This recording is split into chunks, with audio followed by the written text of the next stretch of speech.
Sports is now a global business shaped by media rights, data, and new ownership models. Fergus Bell from the Players Fund and Prashant Agarwal, CEO of Cerneki and boardroom member at Liverpool FC, offer an insider's look at what actually happens off the pitch, where value is created across teams, leagues, and athlete-led platforms. Please welcome Fergus Bell and Prashant Agarwal.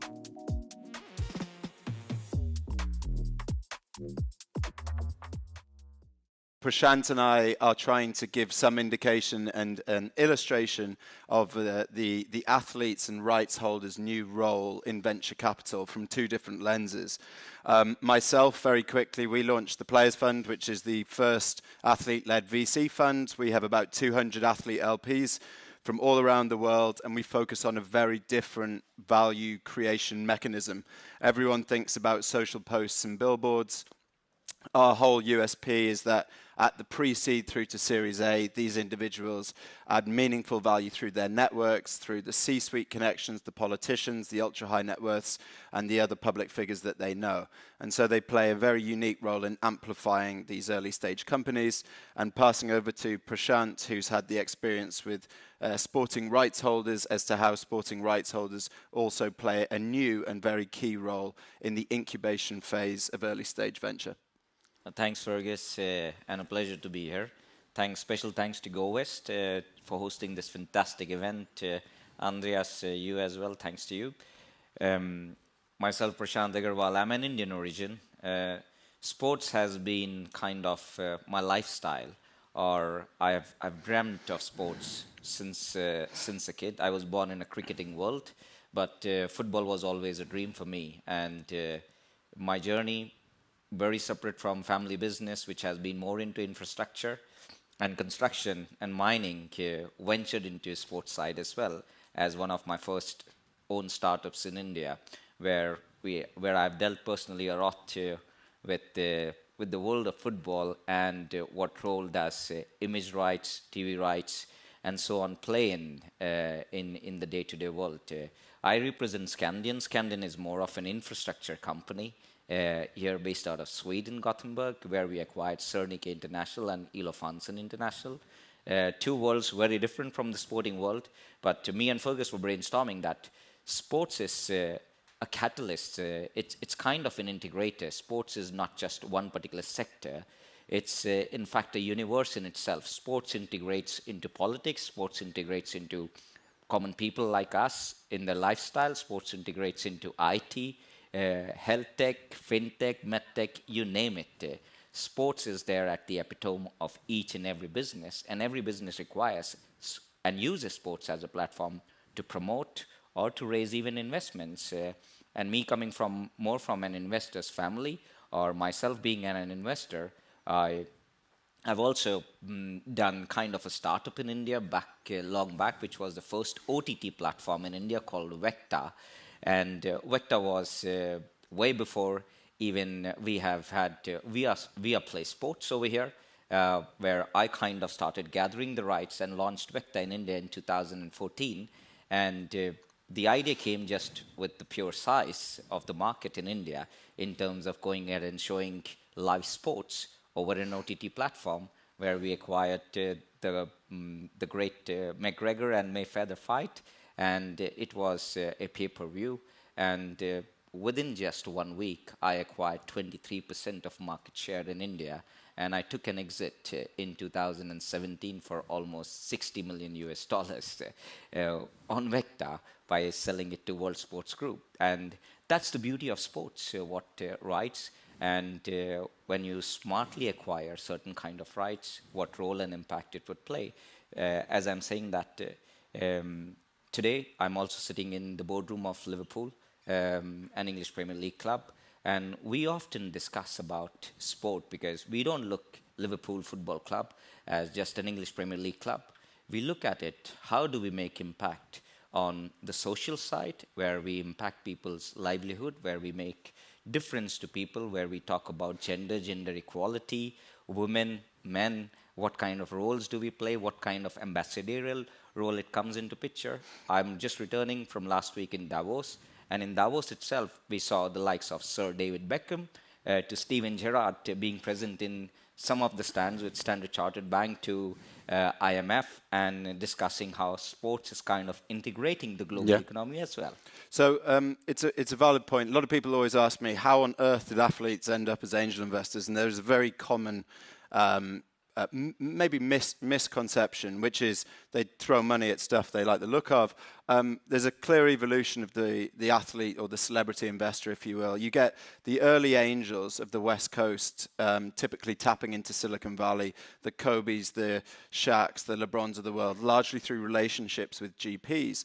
And what you find, it represents an arbitrage opportunity whereby their access is far superior to their sophistication, if you will. So they're able to participate in the Googles, the Ubers, the Airbnbs of the world through those channels.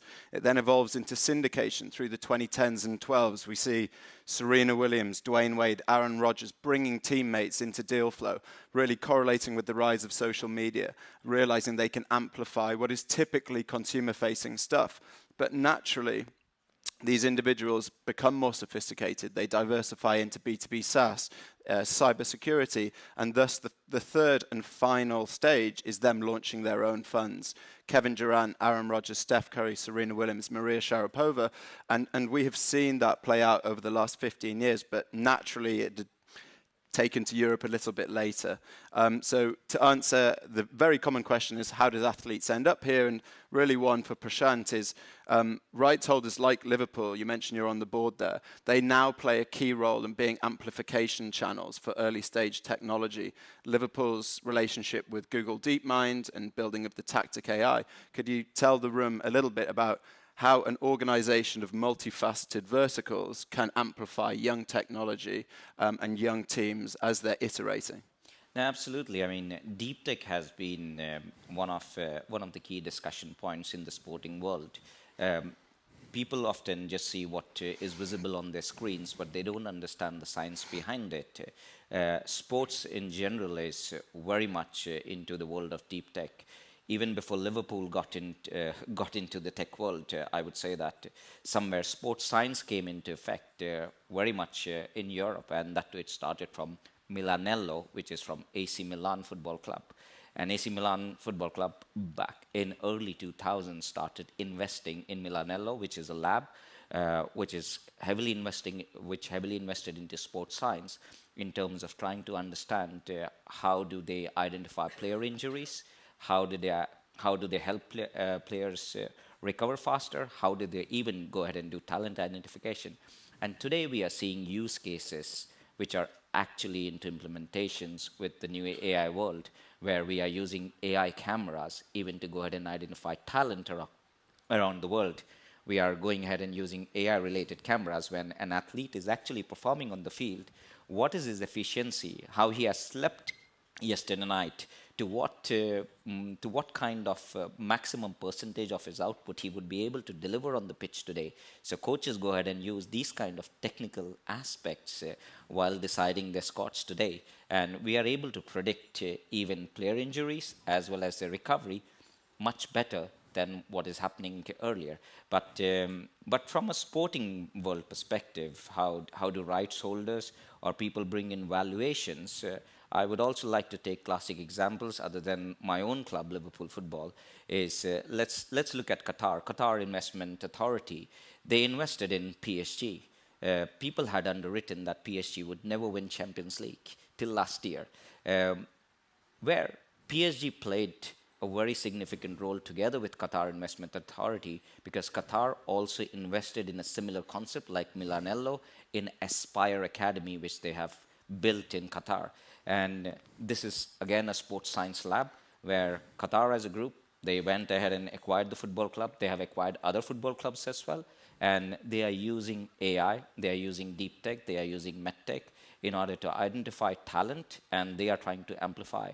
I'm not sure how many of us have seen the movie Moneyball, but Moneyball was not just a real-time story, but it is being practiced in each and every sporting vertical today, where data analysis is playing a very key important role, not just in managing the budgets of the club or identifying the talent, but as the previous speaker, I forgot his name, I'm sorry, he said that most of the unicorns are coming in from the health tech world. And health tech and sports have a direct correlation because athletes, may it be Sir David Beckham, Lionel Messi, Ronaldo, you name it, today you see them as brand ambassador advocating several brands on health tech and medtech side as the core investors or even as the brand ambassadors. Look at Roger Federer with his brand of QC boots. It was a very smart initiative done by him.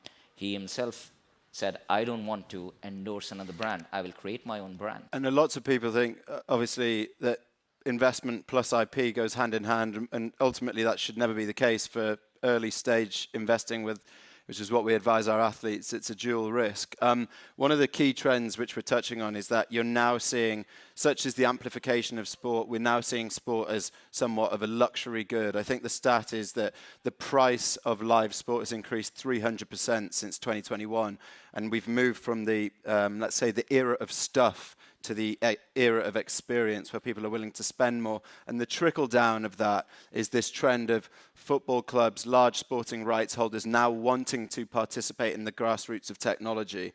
And such as their training data set, for example, is deeply valuable. They're collecting computer vision data. They've got retail, they've got merchandising, there's broadcast capability. Beyond that, there's so many opportunities to extract value from these assets that actually they were just laying as latent and dormant amplification channels. So anyway, moving forward, and I know we're nearly out of time, if we look at the future of sports and as it continues its trajectory, and this might not be necessarily relevant to the early stage, what do you think? A lot of talk has been made of, say, American owners moving into the Premier League as a current trend, but do you see any particular opportunities in investing in sports all the way from either the ground up grassroots technology level to acquiring assets or IP at the top end? Yeah, absolutely. I mean, I'm without being biased.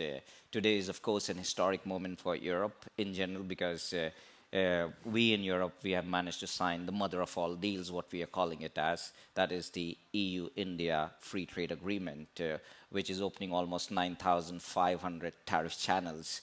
And does it bring cricket to Europe? Yeah, absolutely. Why not? But at the same time, it is giving us as Europeans an access to market, which is going to contribute almost 1/3 of global trade and 25% of global GDP.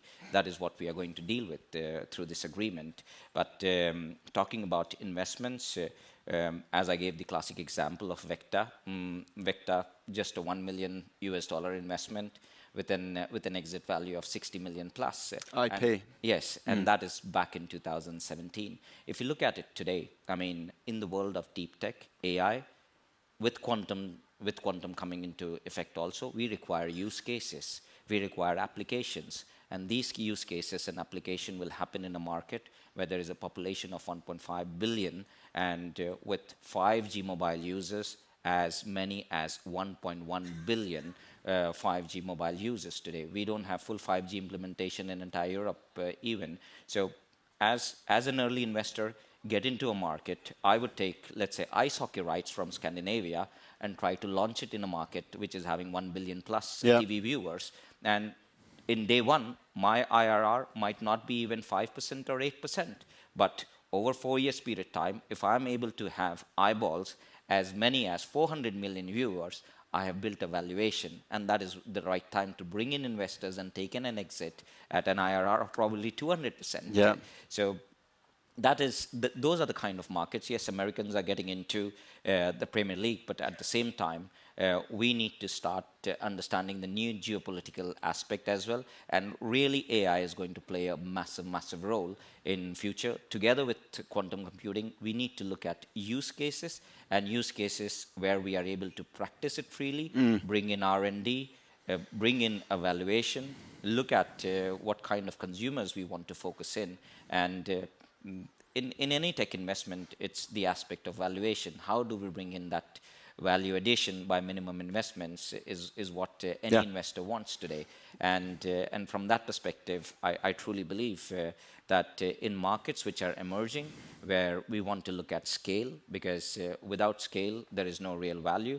And this is what these kind of deals, these geopolitical aspects are going to help us. IP, do we think there were any nervous Premier League owners whilst Trump crept closer to Greenland after the last couple of weeks? Anyway, I would second that. I think one of the great opportunities now as the two worlds of deep tech and sporting and elite performance converge is in fact in IP. You have the ability to replicate high-level IP now without asking the athlete, as I know, babysitting sometimes, asking the athlete to support a portfolio company or do a voice note or ultimately lend their name, image and likeness. So I think that very much plays into the globalization piece with the India trade deal. So here all night, happy to take questions. I know it's a bit of a niche corner of the investing landscape, but thank you so much for listening.